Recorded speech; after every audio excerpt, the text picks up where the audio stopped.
कुरान में एक ऐसे परिंदे का जिक्र आता है जिसने पूरी सल्तनत का रुख बदल दिया। सुबह का वक्त था। हजरत सुलेमान अलैहिस्सलाम अपनी अजीम फौज का जायजा ले रहे थे। इंसान, जिन्न और परिंदे सब लाइन में खड़े थे। हर चीज इंतजाम के साथ थी। मगर अचानक हजरत सुलेमान की नजर एक जगह पर अटकी। एक परिंदा गायब था। हजरत सुलेमान ने चारों तरफ देखा और फरमाया, हुदहुद कहाँ है? वह खास परिंदा जो हमेशा वक्त पर होता था, हमेशा हाजिर रहता था। हजरत सुलेमान नाराज हुए। फरमाया, मुझे क्या हुआ कि मैं हुदहुद को नहीं देख रहा, या वह गायब है? फिर सख्त अल्फाज में फरमाया, मैं उसे सख्त सजा दूंगा या ज़बह कर दूंगा अगर उसने वाजह दलील ना दी। सब खामोश हो गए। फौज में सन्नाटा छा गया। थोड़ी देर बाद हुदहुद आ गया, मगर वह डरा हुआ और न ही घबराया हुआ था, बल्कि इत्मीनान और यकीन के साथ आया, क्योंकि उसके पास ऐसी खबर थी जो किसी के पास नहीं थी। हुदहुद को हजरत सुलेमान अलैहिस्सलाम से सजा मिलने वाली थी, लेकिन वही एक ऐसी खबर लेकर आया था जो तारीख का रुख बदलने वाली थी।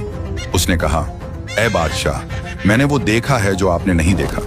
मैं सबा से आ रहा हूँ। सबा यमन की तरफ एक अजीम सल्तनत। वहां एक औरत बादशाह है। सब हैरान रह गए।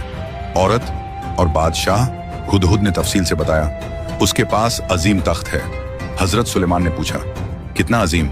रिवायत में आता है, तख्त सोने का था, हीरों जवाहरात से सजा हुआ, 40 हाथ लंबा, 40 हाथ चौड़ा। हुदहुद ने आगे कहा, उसे और उसकी कौम को हर चीज दी गई है, दौलत, सल्तनत, ताकत, सब कुछ। मगर फिर हुदहुद ने वो बात कही जो सबसे दर्दनाक थी। मैंने उन्हें देखा कि वो सूरज को सजदा कर रहे थे, अल्लाह को नहीं। शैतान ने उनके अमाल उन्हें अच्छे दिखा दिए और उन्हें सीधे रास्ते से रोक दिया, तो वो हिदायत नहीं पाते। फिर हुदहुद ने अकीदे का इजहार किया, अल्लाह जिसके सामने कोई छुपी चीज नहीं, न जमीन में न आसमान में।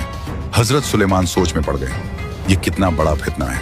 हजरत सुलेमान ने फरमाया, हम देखेंगे तू सच कह रहा है या झूठ। फिर उन्होंने एक खत लिखा, हुदहुद को दिया और कहा, ये खत ले जा और उनके पास डाल दे, फिर हटकर देखना कि उनका जवाब क्या होता है। हुदहुद ने खत लिया और उड़ गया हजारों किलोमीटर दूर सबा की तरफ। वहां मलिका बिल्किस अपने दरबार में थी। हुदहुद सबा पहुंचा। मलिका बिल्किस अपने तख्त पर थी। अचानक आसमान से एक खत गिरा। मलिका हैरान हुई। उन्होंने खत खोला। लिखा था, बिस्मिल्लाहिर्रहमानिर्रहीम। फिर लिखा था, मेरे सामने सरकशी मत करो और मेरे पास मुस्लिम बनकर आओ। मलिका बिल्किस घबरा गई। इतनी ताकत, इतना यकीन। उन्होंने अपने वजीरों को बुलाया। कहा, ऐ सरदारो, मुझे एक अजीम खत मिला है। सबने मशवरा किया। कुछ ने कहा, जंग करो। कुछ ने कहा, तोहफे भेजो। मलिका समझदार थी। उन्होंने सोचा, पहले देखती हूँ ये कैसा बादशाह है। मलिका बिल्किस ने तोहफे भेजे। सोना, चांदी, हीरे, जवाहरात। सफीर हजरत सुलेमान के पास आए। तोहफे पेश किए। हजरत सुलेमान ने देखा और मुस्कुरा दिया। फरमाया, क्या तुम मुझे माल से मदद करते हो? जो अल्लाह ने मुझे दिया है वह उससे बेहतर है जो तुम्हें दिया गया। फिर सख्त लहजे में फरमाया, वापस जाओ उनके पास। हम उनके पास लश्कर के साथ आएंगे जिसका उन्हें मुकाबला नहीं, और उन्हें निकाल देंगे जलील होकर। सफीर डर कर वापस चले गए। अगला पार्ट देखने के लिए चैनल को सब्सक्राइब करें, वीडियो को लाइक और शेयर करें।